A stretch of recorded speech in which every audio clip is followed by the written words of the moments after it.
ಕರ್ತನಲ್ಲಿ ನಮಗೆ ಅತ್ಯಂತ ಪ್ರಿಯರಾದ ದೇವಮಕ್ಕಳೆಲ್ಲರಿಗೂ ಯೇಸು ಕ್ರಿಸ್ತನ ಉನ್ನತವಾದ ಶ್ರೇಷ್ಠವಾದ ಪರಿಶುದ್ಧವಾದ ನಾಮದಲ್ಲಿ ನಿಮ್ಮೆಲ್ಲರಿಗೂ ಶುಭವನ್ನು ತಿಳಿಸುತ್ತೇನೆ. Jesus Christ is same yesterday, today and for ever. Yesu ಕ್ರಿಸ್ತನು ನಿನ್ನೆ, ಇವತ್ತು, ನಿರಂತರವೂ ಕೂಡ ಏಕರೀತಿಯಲ್ಲಿ ಇದ್ದಾರೆ. ಆತನು ನಿರಂತರವಾಗಿ ಕೂಡ ಏಕರೀತಿಯಲ್ಲಿರುತ್ತಾನೆಂದು ಸತ್ಯವೇದವು ಹೇಳುವ ಪ್ರಕಾರ ನಿತ್ಯವೂ ಮಾರ್ಪಡದೇ ಇರುವಂತಹ ದೇವರನ್ನು ನಾವು ಆರಾಧಿಸುತ್ತಾ ಇದ್ದೇವೆ. ಆತನು ನಮ್ಮ ಕುರಿತಾಗಿ ಇಟ್ಟಿರುವಂತಹ ಪ್ರಣಾಳಿಕೆ ಬಹಳ ಉನ್ನತವಾದದ್ದು. ಯಾರು ಆತನನ್ನು ಅಂಗೀಕರಿಸುತ್ತಾರೋ, ಆತನ ಪಾದ ಸಮ್ಮುಖದಲ್ಲಿ ಆತನನ್ನು ಆಶ್ರಯಿಸುತ್ತಾರೋ ಅಂಥವರೆಲ್ಲರ ವಿಷಯದಲ್ಲಿ ದೇವರು ತನ್ನ ಉದ್ದೇಶವನ್ನು, ಪ್ರಣಾಳಿಕೆಯನ್ನು ನೆರವೇರಿಸಬೇಕೆಂಬುದಾಗಿ ಇಷ್ಟಪಡುತ್ತಿದ್ದಾರೆ. ಆತನು ಪ್ರೀತಿಯುಳ್ಳ ದೇವರು, ಕೃಪಾಪೂರ್ಣನು. ಆತನ ದಯೆಯನ್ನು ನಮ್ಮ ಮೇಲೆ ತೋರಿಸುವ ದೇವರು.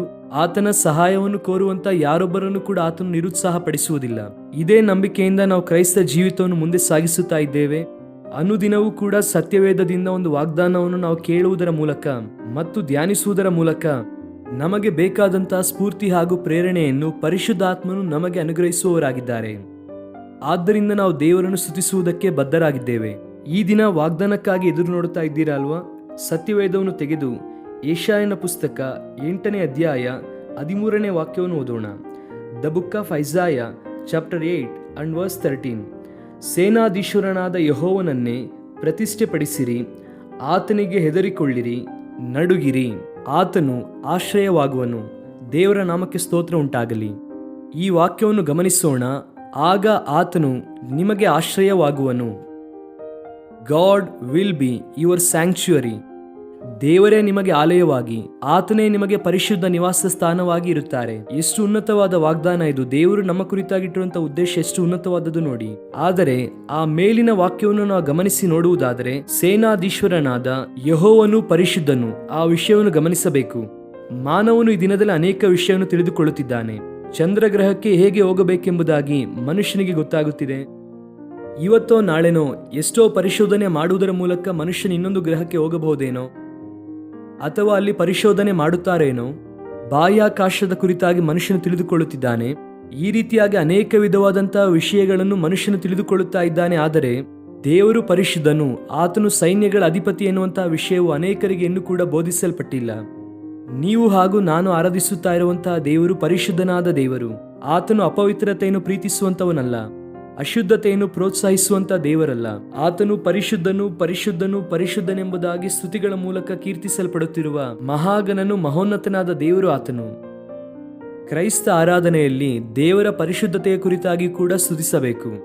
ದಿನನಿತ್ಯವೂ ಕೂಡ ನಾವು ದೇವರನ್ನು ಆರಾಧಿಸುವುದಕ್ಕೆ ಆತನ ಸಮ್ಮುಖದಲ್ಲಿ ಮೊಣಕಾಲು ಇರುವಾಗ ಅನೇಕ ವಿಷಯಗಳಿಗೆ ದೇವರಿಗೆ ಸ್ತೋತ್ರ ಮಾಡುತ್ತೇವೆ. ಆದರೆ ಅದರಲ್ಲಿ ಪ್ರಪ್ರಥಮವಾದ ವಿಷಯ ಏನಾಗಿರಬೇಕು ಅಂದರೆ, ನನ್ನ ದೇವರು ಪರಿಶುದ್ಧನು, ಮೈ ಗಾಡ್ ಇಸ್ ಹೋಲಿ. ಆತನು ಪರಿಶುದ್ಧನು, ಆದ್ದರಿಂದಲೇ ನಮ್ಮನ್ನು ಪರಿಶುದ್ಧನಾಗಿ ಮಾಡುವುದಕ್ಕೆ ಆತನು ಸಾಮರ್ಥ್ಯನು, ಶಕ್ತನಾಗಿದ್ದಾನೆ. ಒಬ್ಬ ಅಪರಿಶುದ್ಧನು ಯಾವತ್ತೂ ಕೂಡ ಒಬ್ಬ ಮನುಷ್ಯನನ್ನು ಪರಿಶುದ್ಧನಾಗಿ ಮಾಡುವುದಕ್ಕೆ ಸಾಧ್ಯವಿಲ್ಲ. ಅಪವಿತ್ರವಾದ ಅನುಭವದಲ್ಲಿರುವಂತವನು ಇನ್ನೊಬ್ಬ ವ್ಯಕ್ತಿಯನ್ನು ಒಳ್ಳೆಯ ಮಾರ್ಗದಲ್ಲಿ ನಡೆಸುವುದಕ್ಕೆ ಆಗಲ್ಲ. ದೇವರು ಪರಿಶುದ್ಧನು, ಆದ್ದರಿಂದಲೇ ಯಾರು ಆತನ ಬಳಿಗೆ ಬರುತ್ತಾರೋ ಅವರನ್ನು ಪರಿಶುದ್ಧತೆಯಿಂದ ತುಂಬಿಸುವಂತಹ ಸಾಮರ್ಥ್ಯ ಹೊಂದಿರುವವನು ಆತನು. ಪರಿಶುದ್ಧತೆಯಿಂದ ತುಂಬಿಸುವಂತಹ ಸಾಮರ್ಥ್ಯ ಆತನಿಗೆ ಮಾತ್ರವೇ ಉಂಟು.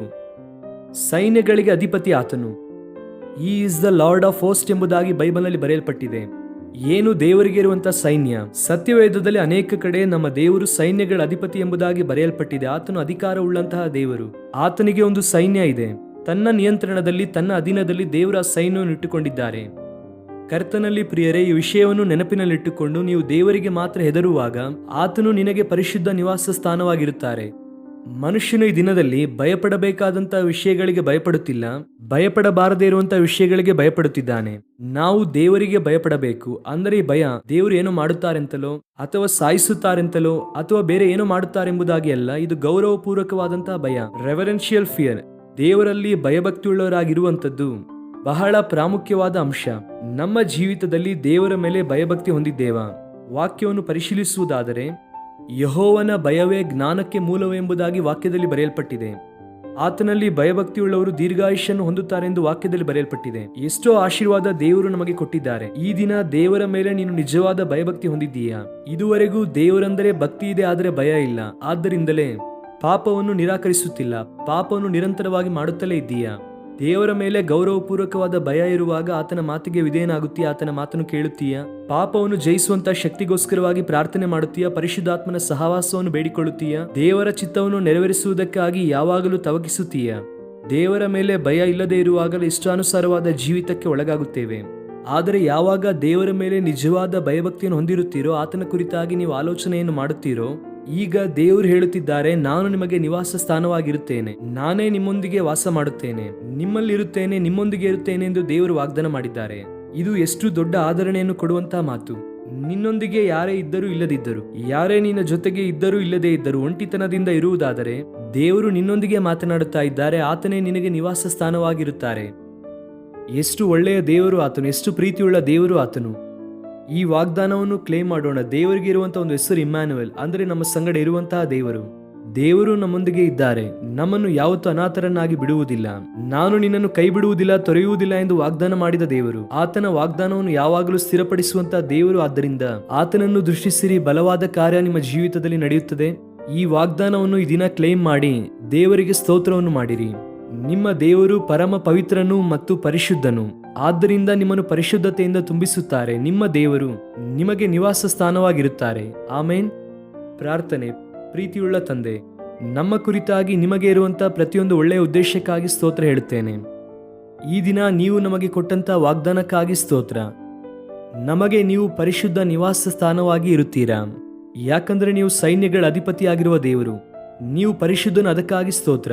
ನಾವು ನಿಮಗೆ ಮಾತ್ರ ಭಯಪಡಬೇಕೆಂದು ವಾಕ್ಯದಲ್ಲಿ ಬರೆಯಲ್ಪಟ್ಟಿದೆ. ಅಯ್ಯ, ಈ ವಾಗ್ದಾನವನ್ನು ನಮ್ಮ ಪ್ರಿಯರ ಜೀವಿತದಲ್ಲಿ ನೆರವೇರಿಸಿ ಅವರಲ್ಲಿ, ಅವರೊಂದಿಗೆ ನೀವಿದ್ದು ದೊಡ್ಡ ಕಾರ್ಯಗಳನ್ನು, ಮಹಿಮಾನ್ವಿತ ಕಾರ್ಯವನ್ನು ಅವರ ಜೀವಿತದಲ್ಲಿ ಮಾಡಿರಿ. ಅನಾರೋಗ್ಯದಲ್ಲಿರುವವರನ್ನು ಸ್ವಸ್ಥಪಡಿಸಿರಿ, ವೇದನೆಯಲ್ಲಿರುವವರನ್ನು ಬಲಪಡಿಸಿರಿ, ನಿಮ್ಮ ಕೃಪೆಯಲ್ಲಿ ನಡೆಸಿರಿ. ಸ್ತುತಿ, ಘನ, ಮಾನ, ಮಹಿಮೆ ನಿಮಗೆ ಮಾತ್ರ ಸಲ್ಲಿಸುತ್ತಾ ಯೇಸು ಕ್ರಿಸ್ತನ ಶ್ರೇಷ್ಠವಾದ ನಾಮದಲ್ಲಿ ಬೇಡಿ ಹೊಂದಿಕೊಳ್ಳುತ್ತೇವೆ ನಮ್ಮ ತಂದೆಯೇ. ಆಮೇನ್, ಆಮೇನ್. God bless you, dear friends. Have a wonderful day.